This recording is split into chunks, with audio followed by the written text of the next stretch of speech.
So you're thinking about putting your dog in the show ring. You want to know, how do I get my dog prepped for the show ring? You want to know, how do the judges evaluate? And how can I make sure that my dog is good to go to compete at a high level? These are the questions, and I'm going to give you my answers from my point of view, from my opinion, from the things that I've done and things that I've experienced by giving you my top 5 tips when prepping your dog for the show scene. Stay tuned. Please don't forget to like, comment, and subscribe. Become part of the Heavy Hitter Bully Crew family. Let's get into this video. Speedy, baby.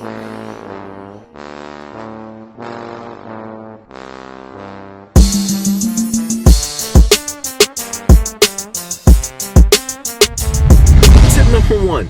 Evaluate your dog's conformation to be very critical. Do not let your personal feelings get in the way of you giving a very thorough and in-depth review of your dog's conformation. You have to understand what their strengths are and what their weaknesses are. You have to understand, what are the judges going to be evaluating when I put my dog in the show ring? So you have to understand what it is that they're looking for before you even put them in there to determine whether if your dog is pet quality or if they are show quality. Now, go on the ABKC site. They have pictures in regards to the standard because that's how these judges decide.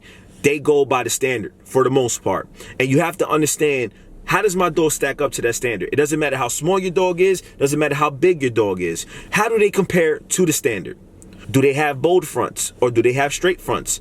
Do you have east-west paws or do you have straight paws? Do you have an underbite or do you have an overbite? Does the head size fit the American Bully breed? How's the top line? Are you rocking a Nike swoosh rear to sway back? That is a fault. Do you have a roach back? Do you have a slight high rear? How are the hawks? Is your dog cow-hawked? How is their movement or their gait? The reason for evaluating the gait is because all of the flaws are seen while your dog is in motion. So if your dog has straight fronts, you're going to see when the paws flick, they're going to flick up. If your dog has east-west paws, you're going to see them flick to the side. Right away, the movement does not lie. The movement shows everything that the judge needs to see that some people try to hide in the stack. Now, that's tip number 1. We're going to get into tip number 2. All right, everybody. So now that you have evaluated your dog, you've been very thorough and you've been very critical. You understand what you're seeing in your dog. You verified that they're not a complete train wreck. This leads us to tip 2. You have to get your dog a stat box, either purchase one or build your dog a stat box. The reason for this is because if you're having an issue with your dog holding the stat box will help them learn to hold the position. Now, the best way I could tell you guys is to introduce this to them when they're a puppy, when they're still learning, because as they grow older, they're going to be able to hold the position a lot more naturally. Now, I've had this issue, with Ghost starting early this year when I got a stat box. When I got it, he was roughly 9 months old, so we had to overcome that obstacle of him being resistant towards holding that position. Now, it's important that when you set up your dog on a stat box that you give them a command. The reason for this is because they have to understand and learn subconsciously, okay, my pack leader has given me the command and this is the command for me to just stay and hold this position. What you do is when you're introducing this to them, give them a command and work them in intervals, nothing too crazy. 10 to 20 seconds early on for about 2 to 3 weeks, and give them a highly desired reward, whether it's a toy reward or a food reward. I prefer the food reward, especially for the stat command. That helps them become extremely focused when it comes to holding that position, and they start learning, oh, if I hold this position, I get a really good reward. Now from there, once you get through that first 3 weeks phase and they've developed the understanding, they know what the command is for the stat, what you want to do at that point is you want to increase the time. And while you're increasing the time, let's say 6 weeks later, you get them to hold the position for a minute plus intervals, then that's when you want to start incorporating opening up their mouth while holding the position, rubbing your hands over their body, feeling down their tail. So you touch your dog while they're holding the stack position to help them grow familiar with having somebody else's hands placed on their body. Because when the judge goes up to your dog, your judge is going to feel around for the confirmation. That's part of the evaluation. This tends to be an issue with dogs that are newer to the show ring because they're not comfortable with having somebody put their hands, especially a random stranger, put their hands on them. They might get spooked out, they might back off, and they might feel some kind of way. So that's why it's big to slowly incorporate some of the settings early on to your dog to help them grow familiar and comfortable with being there, so that when you get to the ring, it's go time and it's time for them to compete and thrive and they're just good to go. So That wraps up tip number 2. We're gonna get into tip number 3. All right, everybody. So as a segue point from tip 2 to tip 3, I've told you in my 5 tips for new American bully owners video that it is very big that you establish a form of obedience. This leads to my next tip. You want to treat your show routine like if it's an obedience sequence. So when I tell Ghost it's go time, this signifies to him that it's time for him to go. He understands, okay, it's show time, I'm gonna go into the ring, it's time to perform. When I tell him it's champ time, that means that it's his time to hold the stack. At which point, once he holds that stack, the judge evaluates him, checks his bite, rubs his hands over his body, checks his tail, make sure everything's good to go. From that point on, I tell Ghost to heel. When I reach all the way down to the end of the mat, I say snap heel. Basically, the snap heel means turn and stay by me. Now, once I reach the judge on the down and back, I put my hand right in front of his nose and I say, stop, champ time. From there, once the judge says everything's good to go, he's seen everything he needed to see, or she has seen everything she needed to see. From there is the gate portion, at which point I say heel, and then from there I say speed it up, which means that at that point we're going to start doing a jogging kind of motion at which Ghost strides become extended and you can see the good motion where he moves very smoothly. So once we're done with the gate portion, I always tell Ghost to sit and wait. The reason for this is because you don't want to have your dog holding that stack position the entire time, especially if you're in the ring with like 5 dogs or even more.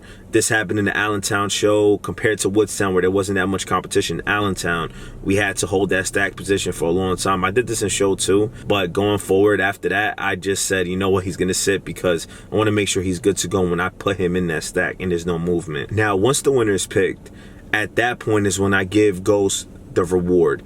This signifies to him that he has done an amazing job. He has done specifically what we wanted, and we are so happy. I give him super high praise, and I give him that reward that is very high in demand for him. So that wraps up tip number 3. We're gonna go into tip number 4.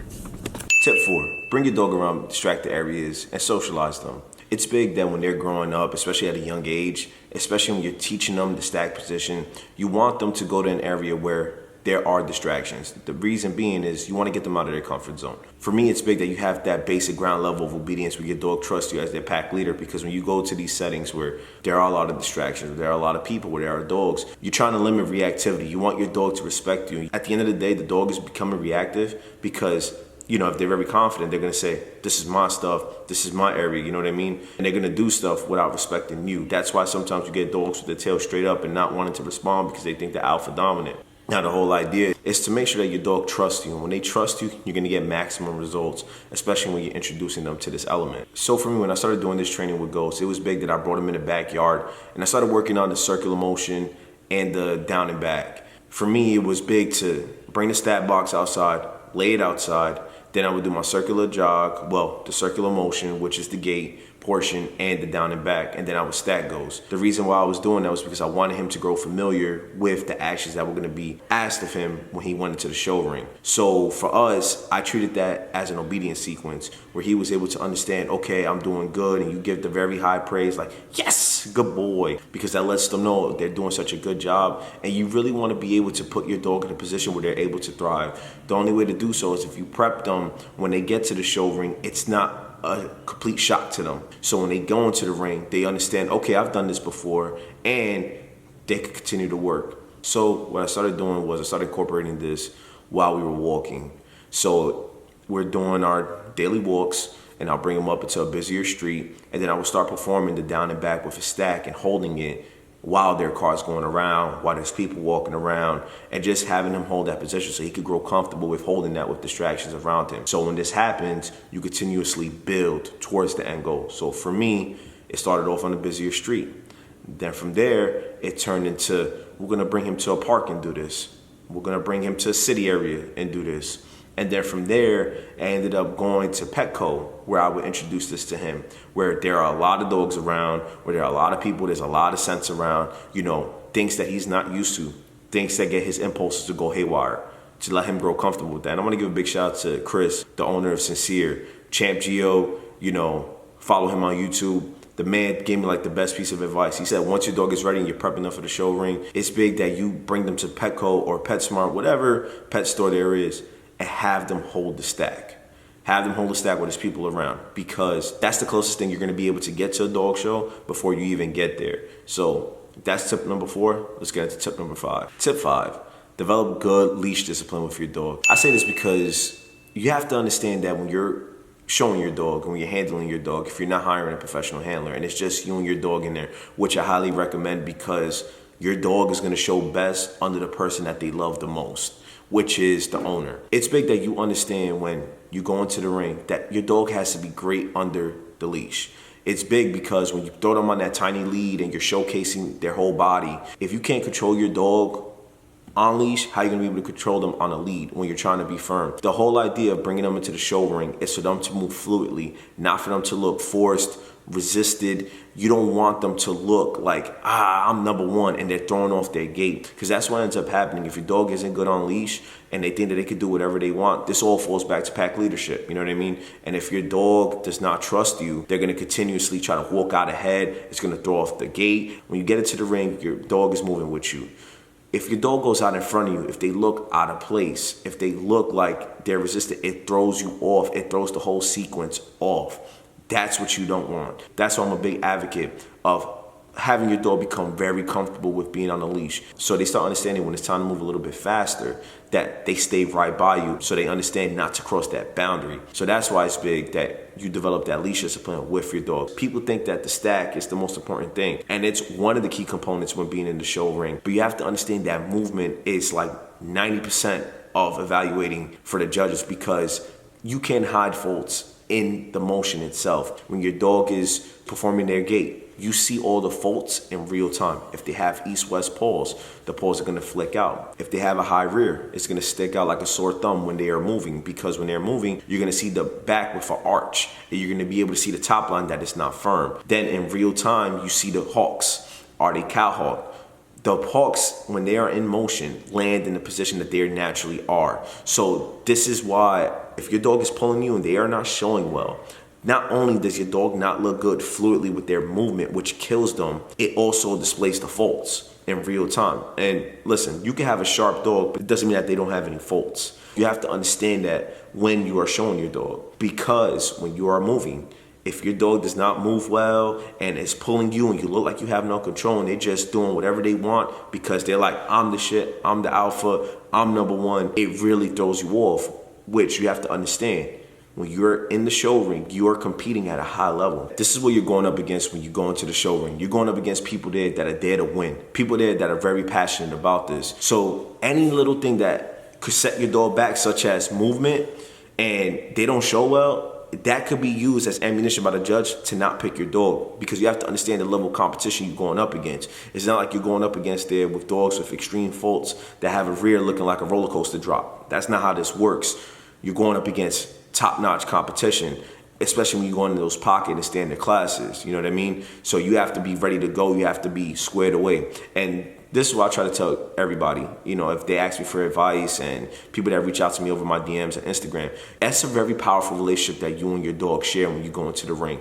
Your bond is showcased right there. All of the work that you do, the way the dog responds to you, the way the dog stays by you, the way they hold that stack is very powerful. I take it very serious and I'm very passionate about it because that's where you can see everything. The relationship between Ghost and I, and you can see all in lifetime come full surface. And when that dog is holding that stack and they are not moving and they're showing you and you're giving them, yes, good boy, you're giving them the reward and they're showing you that love when the sequence is over. That's what you really, really want at the end of the day. This isn't a game, especially when you're handling these dogs and loving your dogs. This is, you know, much more than that. And that's the kind of energy you got to bring, especially when going into the show ring.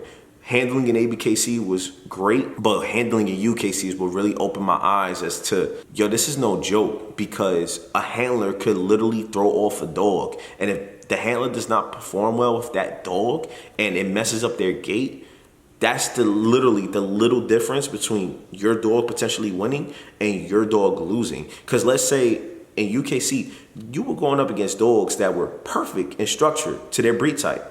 And the things that were literally deciding if they were going to win or not was how the handler showcased their gait. And it's just crazy when you think about it that these things really matter. It's the little details, little things that really take your dog over the hump. All right, everybody, so that wraps up the video. I hope that each and every single one of you enjoyed it. Just to end off this video with one last piece of advice. Enjoy the moment with your dog. Cherish each step of the way with your dog. because this is a long journey you're about to embark on, and you really just want to be present in the moment with them and just be with them each step of the way and just be super proud of them. Doesn't matter if they win or lose. It's all about how they show, and you just showcasing that bond when you're in the ring. Now, to end this video, I made this to hopefully give all of you an understanding as to what's to be expected. I remember I was looking on YouTube last year just for something like this, for someone to inform me as to what's to be expected when I got there. But, you know, I didn't have that. So the whole idea now is to pass this down to you. Someone that's a novice like me can help you, especially if you know, you're like, man, I really want to show my dog, but I'm not too sure. If you're on the cusp, doesn't matter. I hope that this gives you the confidence to put your dog in the show ring and, you know, just enjoy the moment with them. With that being said, please don't forget to like, comment, and subscribe. Check off that bell notification icon, become part of the Heavy Hitter Bully Crew family. We truly appreciate all of the support that we've gotten. And that wraps up the video. Stay blessed, Bully fan, and hold up. Next week, Allentown, baby. You already know. Halloween costume contest is going to be legit. Cannot wait to see all of the Bully fam there. We're up and out of here. Stay blessed.